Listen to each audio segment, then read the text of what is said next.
Dear YouTuber watchers, this is Atilla Yesilada from Real Turkey channel.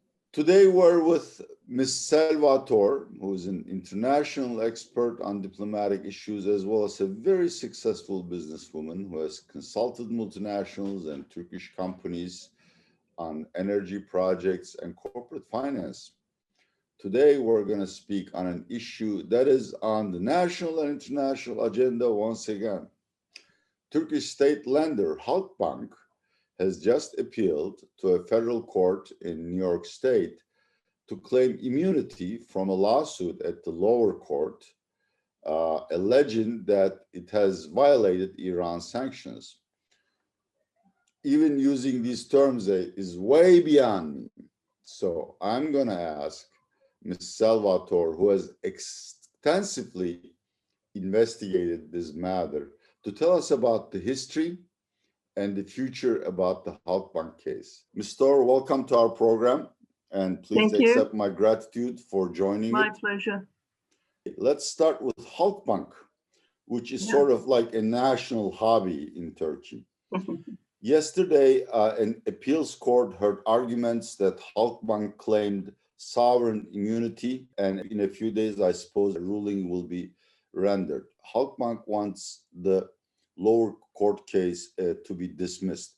Where do you think this case is going, Ms. Tor?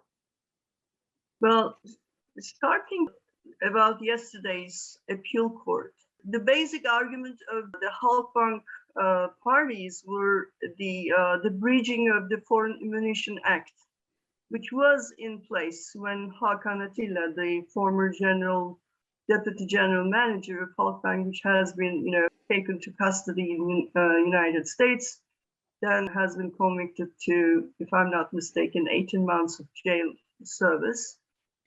In fact, when it was the case, we were talking about this issue, at least 5 years ago, saying that it was actually impossible for the US courts to open a case against either to Hakan Atilla or Halkbank because there's the Foreign Ammunition Act. But the problem is the party who was actually, forward on this, demanding this has to be in practice, was the Turkish part, which they didn't. Oh boy. It was a very weird issue at that period of time because Hakan Atilla was actually a governmental bureaucrat, an officer, happened to be in the United States in a syndicated loan agreement meeting. Unofficial on the way business, back, you can say. Yeah, on the way back from his meeting to Istanbul, he has been, captivated in the airport. So at that moment, the Turkish parties has to go to the court saying that, look, you cannot open or take into custody our officer. He's working for our government. He's working for the, for the governmental lending institution whatsoever. And saying which, Halkbank was, jurisdictionally speaking, it was the public bank, yet the ownership was belonged to the Treasury, right? Right. More than 50% was belonging to the Treasury. Today, just 3 or 4 months after this incident happened in New York, they captivated Hakan Atilla and so on and so forth.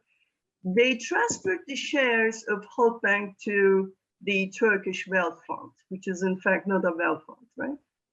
Yeah, I'm going to joke about it, but let's go on. But indeed, you're transfer the status of a public bank into a private legal institution. Entity. So previously, this was the arguments in Atilla versus US case. Atilla is your name, but also his surname. So it was like Atilla versus US case. But it didn't has been the agenda of Turkey, nor of all these journalists who was following it. Nobody was talking about Foreign Ammunition Act, but we were kind of, why you're not talking about it? You cannot open the case. You cannot convict this Turkish officer, blah, blah, blah. And as you know, Halkbank issue was used as a political instrument in both in the acting government calculations and also for the opposition parties. But everybody was actually creating a kind of attacking instrument. But in fact, nobody was taking care of the real issue here. Why Halkbank has been entered into that payment scheme? Who actually decided to do that? Because in fact, as Hakan Atilla was also talked about during the case back in New York, this was not also has been into the news. Nobody was interested in that detail, but it was very, very important. So let's put a kind of a historical chronological setting of Halkbank a little bit, because it is very important to understand the very first beginning of those transactions. First of all, Turkey and Iran was actually making those trade business for, let's say, starting roughly around 2005. Iran was actually under the administration of Ahmadinejad, and Ahmadinejad was a very, clever man and wise man, a man with a wit, at least. So they indeed created those, more than 100 of companies, spread around the world to bridge those sanctions, either through some, payment scheme or through some, bilateral goods trade and so on and so forth. Majority of the transactions was transferring through Turkish banks, not only Halkbank. Also some other private Turkish banks involved in these transactions. But Halkbank, contrary to many other operations, created a kind of a compliance department inside the Halkbank in order to make OFAC, the U.S. Treasury Department, happy about the transparency of all these transactions. They were saying that, look, we are doing it by, in local currencies or euros, but don't worry about it. We're reporting to you. We will be, completely 100% transparent. That was a very wise move for Halkbank, because Halkbank was open, the public company, so it was open to American investors, international investors, but also it was open to audit. So it was a very wise move, and it pays back. Over the, let's say, 5 to 6 years, Halkbank grew enormously in international transactions of Iranian goods trades. And even Cargill, a very well-known, huge multinational, US multinational, has opened bank accounts in Halkbank in order to take part in this transactions. You must be remembering the very, huge increase of Halkbank's shares in the market. Yeah.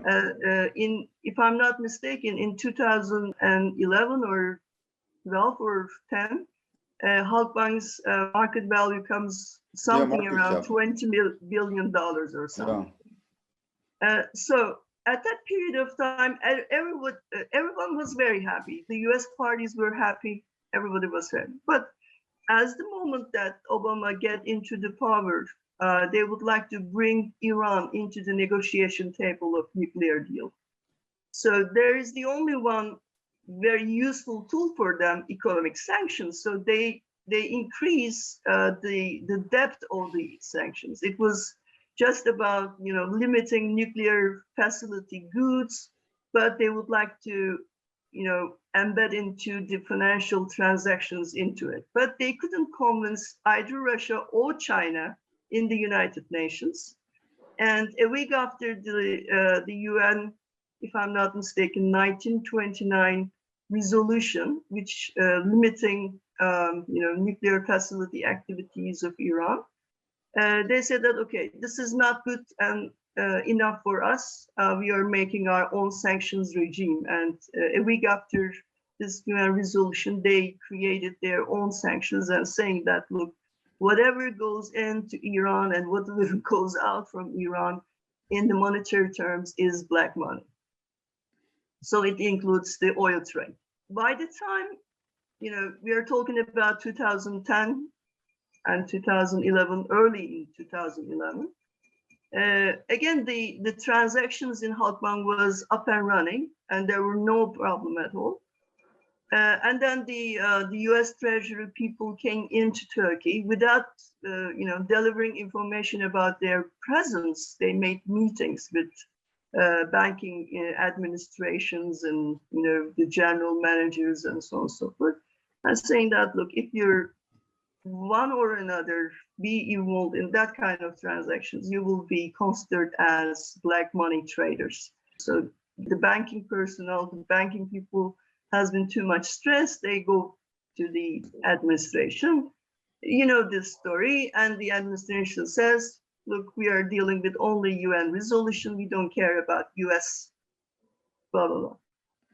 The picture that we were following was this, a government, a Turkish government is saying that, who cares US? We were saying that, oh, wow, these people are some gods and they don't care about US sanctions and so on and so forth. From the patriotic and national sentiments, we will be very happy saying, at the end somebody say, okay, stop to the US. But it was not the story. The real story was different. The real story was the United States was not actually saying anything to Turkey and Iran border businesses or, because or legitimate goods for medicine trade or oil for medicine trade. Yeah. This is another thing. Barter type of agreements was enacted later on, but when we were talking about 2010, I mean, the main reason why this turned out to be a crisis and had hit very hard on Halkbank was not the border business with Iran and Turkey. In fact, on the paper, I mean, if you were a journalist or researcher following the issue, you can go back and to look to Reuters and so on and so forth. They say that, okay, the golden loophole is nothing to do with Turkish and Iranian gas transactions and so on. It was more than that. I mean, Turkey has been used as a tool by Iran to bridge the international payment scheme on behalf of Iranian economic benefits. That is the thing. Yeah, that is the thing that what make the US pissed off Turkey.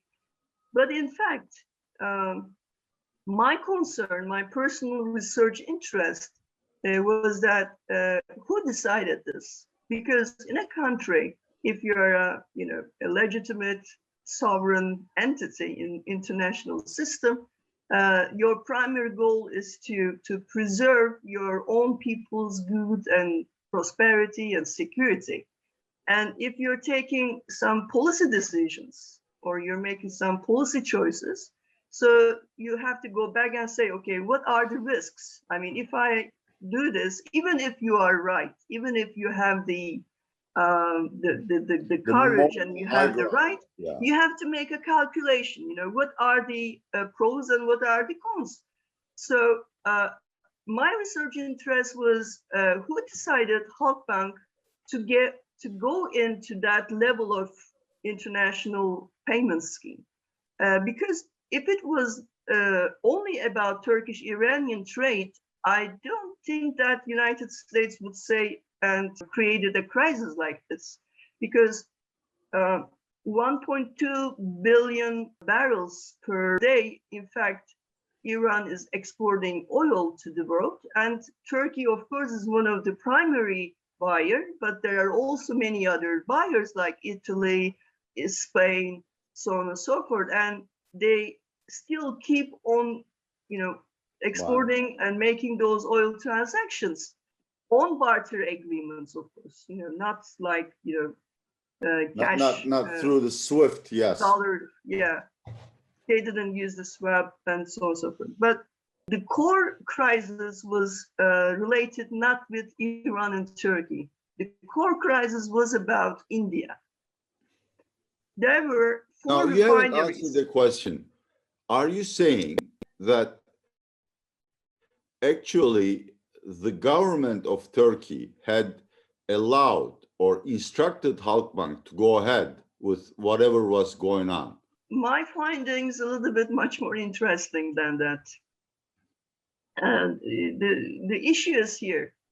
There were four refineries of India, and these are, 80 to 90% of oil refined products has been produced from this. They were governmental companies, two of them. Four of them altogether was open to public, to international investors. So they are critical institutions or companies. So those companies has already bought or engaged themselves with billions of barrels of oil from Iran. $7 billion worth of oil already has been transferred to India just before the sanctions has been enacted in United States. And then in November 2010, Obama has been into the process of, containing Iran, and they made some, several visits in regional countries. And they visited India saying that, look, you should stop paying your oil payments to Iran and stop all the transactions from Indian banks. India, as a colonial historical background, didn't say no. Of course, they said that yes, of course. And immediately after his visit, the Indian central bank authorized the banks not to do any business with Iran. But at the same time, those refiners has to pay back their money. Otherwise they couldn't take the other tranches and so on. So they were kind of looking for a bank who could make this transaction. Firstly, they go to Russia, to Gazprom. Gazprom do have a banking facility, as you know. And Gazprom Bank didn't say yes, because, we don't want any problem. We don't want any issues here. And then suddenly, and all of a sudden, in a couple of months, it was actually a declaration in Reuters. You can still find it in their archives. The Ministry of Treasury of India has made an announcement, if I'm not mistaken, on June 2011, saying that, oh, we found the bank. There will be a Turkish bank who will make this transaction. All right. But we don't know what happened over the course of the first quarter of 2011. This is really a very complicated and extremely convoluted story that stretches over 10 years. But in your opinion, is there any reason to think that Halkbank will eventually be found guilty of the alleged violations? But my personal opinion that jurisdictions in United States, if they decided to punish Halkbank somewhere or another, they will do that, because Turkey intentionally or non-intentionally has put a punch on the very sensitive issue of U.S. hegemony, which is the U.S. dollar. Right. So, there will be a kind of a payment, but it is a negotiation, of course. So we are actually watching these negotiations, whether it is going to be a $1 billion, as it has been mentioned in the appeal court. It was also a very interesting figure that we are a little bit shocked to see that, because all this. Is that what the state attorney, the federal attorneys demand? $1 billion? I don't know. I mean, in the appeal court, they mentioned that Halkbank has made $1 billion of worth of transaction. Okay. But in fact, the oil business was larger than this amount. Okay. But of course, it was not in US dollar, so they couldn't create any evidence to say that. because there are some, those groups who would like Turkey to be damaged and so on and so forth. They were insisting or repeating that $20 billion worth of punishment all the time.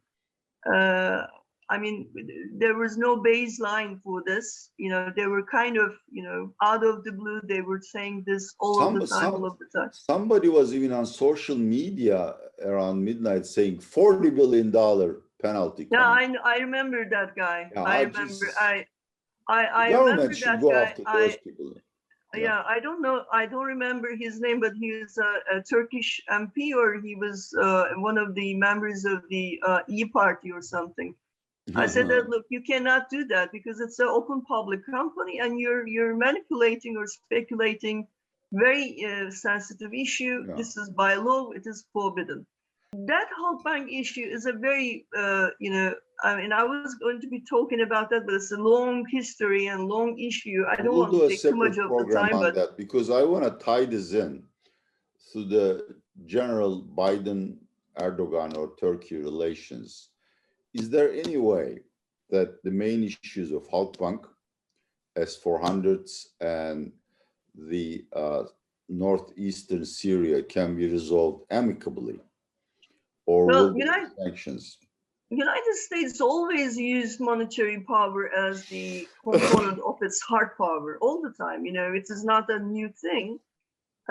In my previous studies, I found out that there are some very well-known prominent scholars are working on this issue also.